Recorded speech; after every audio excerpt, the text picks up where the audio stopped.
welcome to I-24 News Defense, a weekly review of strategic affairs, security, intelligence, and more. In this edition, terror comes to Europe yet again. With a horrific attack on the Charlie Hebdo newspaper in central Paris, we'll go in-depth on how counter-terror needs to evolve and where Europe goes from here. Before we begin, here's a look back at the day. 12 people were killed Wednesday in the heart of Paris when 3 gunmen stormed into the offices of the Charlie Hebdo magazine and opened fire.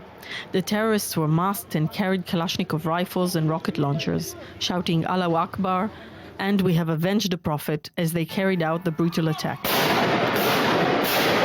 Soon after, the suspects fled the area in a hijacked car and headed towards the Port de Panta metro station, where they abandoned their vehicles and disappeared. President François Hollande arrived in the scene and promised to hunt down the terrorists. France today is facing a shock which is that of an attack, a terrorist attack. There is no doubt. I have said that we are in an extremely difficult moment. A number of terrorist attacks have been thwarted in recent weeks. We know that we have been threatened just like other countries around the world. Threatened because we are a free country. Charlie Hebdo is a satirical weekly magazine known to be non-conformist in tone. In 2011, the magazine published a controversial caricature mocking the Prophet Muhammad. Its offices were set on fire in response. Before the massacre, the last tweet on the newspaper's account was a cartoon of Abu Akbar al-Baghdadi, leader of the extremist jihadist Islamic State group. Among the victims were the newspaper's editor-in-chief, Stéphane Charbonnier, and 3 other cartoonists and 2 police officers. These individuals are being thoroughly pursued, and this is a priority because they are armed and extremely dangerous, and things will certainly develop. As of Thursday morning, one of the suspects surrendered himself to the police, and the manhunt following the others continues. And with me now is Yoram Schweitzer, head of the program on terror and low-intensity conflict at the INSS. Good evening. Thanks for being with us. Thank you for having me. So I have to begin with this attack in France. The 2 were reported to be French citizens. One person in the building described them as having perfect French. Sort of all signs at the moment point to homegrown terror. You've, of course, extensively researched trends in terror. In the grand spectrum, where does homegrown terror fall? I think that we have quite many people who belong to this section of homegrown terrorists. Some of them went out of the countries to be trained and indoctrinated in other places. It was in the bad old times of Al-Qaeda. Now it seems to be the dominating phenomenon among those who went to Syria. You've in the past served as counter-terror advisor to the Israeli Prime Minister. With the evolution of terror, certainly counter-terror has to evolve as well. How has it changed over the last few years? I think we've seen much better cooperation among security services.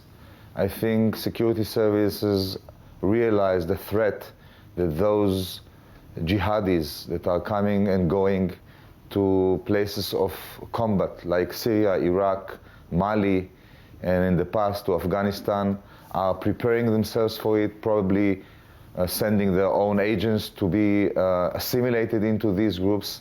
And I think there is a much greater and much more deeper understanding and preparation for this phenomenon.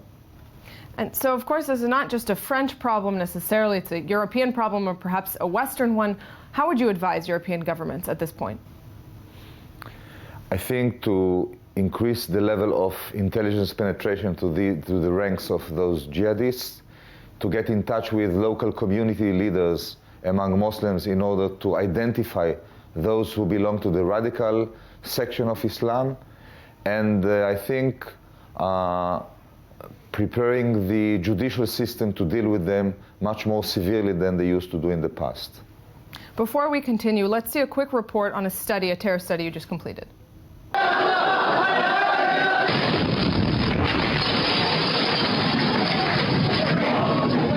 With these sounds and images, 2014 ended and 2015 started in Iraq, Somalia, Afghanistan, and Yemen. Over 40 people have been killed in the past couple of weeks in suicide attacks around the world. A new report by the Tel Aviv-based Institute for National Security Studies, the INSS, gathered data regarding suicide terror in 2014. According to the report, some 3,400 people were killed in such assaults last year compared to 2,200 in 2013, a 37.5% increase. A total of 592 attacks compared to 305 in 2013. The figures are just estimates, however. A precise number is hard to determine due to the heavy fighting in some of the regions where suicide terror occurs. Such attacks have become a common method, especially for Salafi Sunni jihadist groups. There was a significant rise in the number of suicide attacks in the Middle East. This was especially notable in Iraq, 271 attacks compared to 98 in 2013, Yemen with 29 attacks compared to 10, Lebanon with 13 attacks compared to 3, and Libya with 11 attacks compared to 1. Three main causes stand behind this surge in suicide bombings last year: the continued upheaval of the Middle East that is weakening governments while straightening non-state actors, the meteoric rise of the Islamic State, and the U.S. withdrawal from Afghanistan. The African Boko Haram are responsible for 32 suicide attacks, killing some 500 people, making up half of the number of such attacks the organization has carried out since it started using the tactic in 2011. The INSS expects this trend to continue in 2015 due to the geopolitical instability in several regions, the increasing number of religious and ethnic conflicts, as well as the growing strength of groups like the Islamic State and Al-Qaeda. So, Mr. Schweitzer, pretty stunning numbers in this. What's behind this rise in suicide terror that you found? I think it has to do with the upheaval in the Middle East, which unstabilized regimes in the region. I think it has to do with the meteoric rise of the Islamic State and its spirits spread around the world, and probably also the withdrawal of the Americans from Afghanistan contributed to the increase of suicide attacks in Afghanistan itself.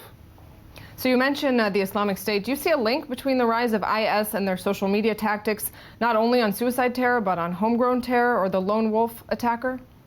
I think we haven't seen yet the impact of the war in Syria in Western cities. I think it's just the beginning of the phenomenon. Definitely the contribution of the Islamic State to the rise of suicide attacks in Iraq is very clear, and it also spilled over to Syria and to Lebanon. So sort of looking ahead then, what do you forecast for trends in terror in the coming years? I think we are going to see the outcome of the negative energies that are coming and going into Syria and Iraq.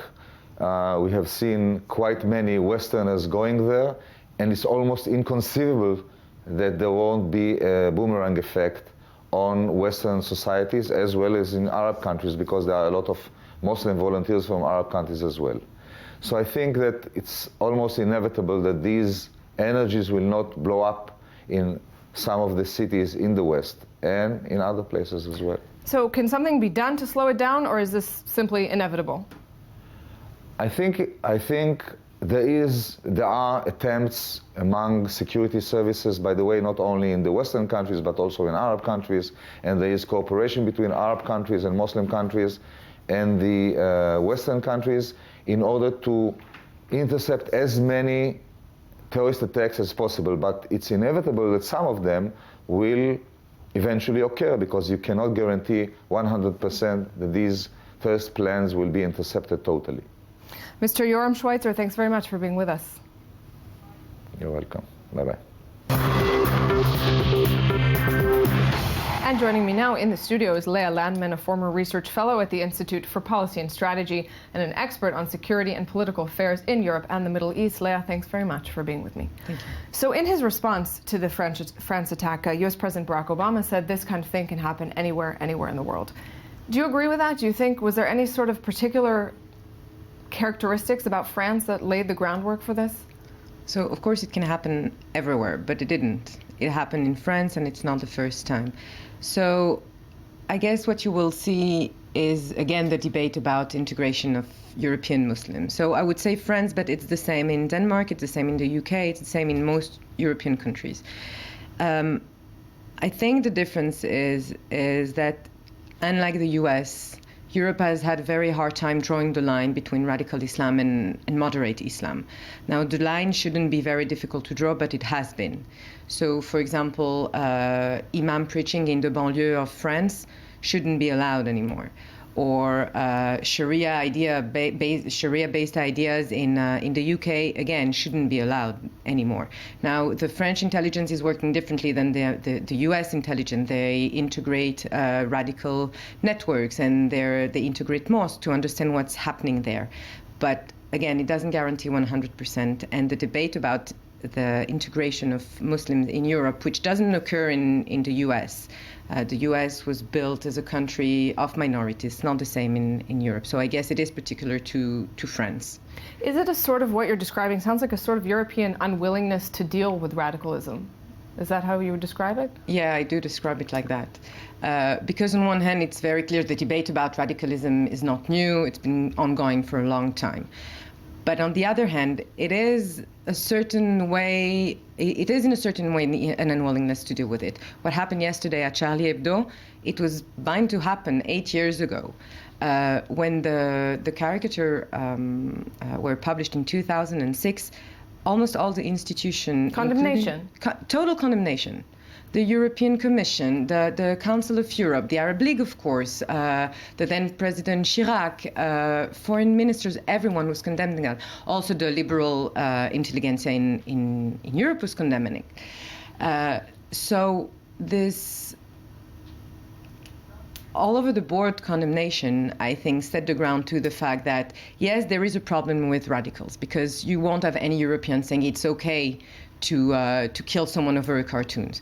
But there was this idea that you are provoking the radicals. Still now, across, on one hand, you have the tens of thousands showing up everywhere from London to Union Square in New York to France in support of the journalists in protest of this attack, but you do still have the voices that we're already hearing against the cartoons and sort of speaking about their offensiveness.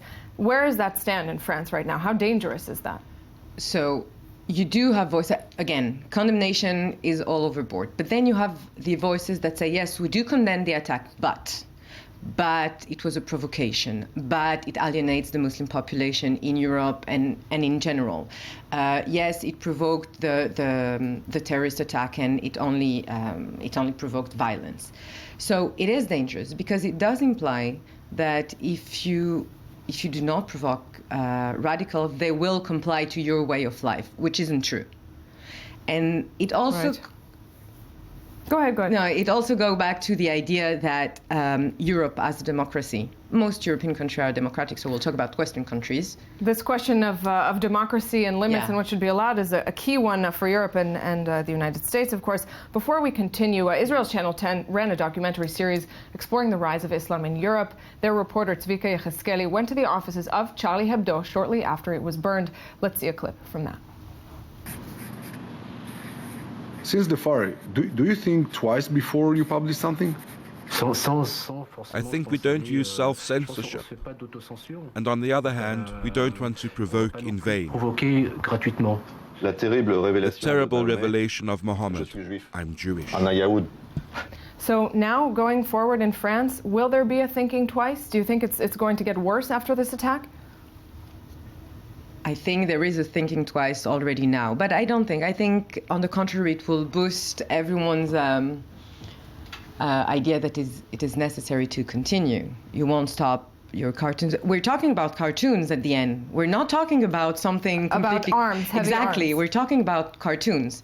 Now, just to go back to the idea of democracy, because this is a very interesting debate within liberals in Europe. So the idea that a democracy is supposed to be able to integrate and include everyone, this is true in theory, because a democracy is not supposed to be able to include and integrate anti-democratic ideas. So of course, Europe is supposed to deal better with all its minority, and it is dealing better with some minorities, not supposed to being the key word. So exactly. If we take that, the supposed to, going forward, French President Hollande in his address to the nation, after said that this crime, the response will match the crime. What do you think we can see from the French government? What does that mean? I really don't know what it means. They can crack down like the Israelis do on a terror cell in Ramallah or in Gaza. So the only thing I think they could do is either put forward the judicial system and make sure that it enforces whatever there is to enforce, or make sure that like those two terrorists that were on the watch list, because in 2005 one of them was trying to leave for Syria, would be watched better. But what they can change, it's not the U.S. The French won't start militarizing the society. It's not going to happen. Surely a conversation we'll be having for many years to come, unfortunately. In the meantime, Leah Landman, thanks very much for being with us. Thank you. And that's it for us for tonight. Find us next week, like every Thursday, here in the Jaffa Port for another edition of I-24 News Defense.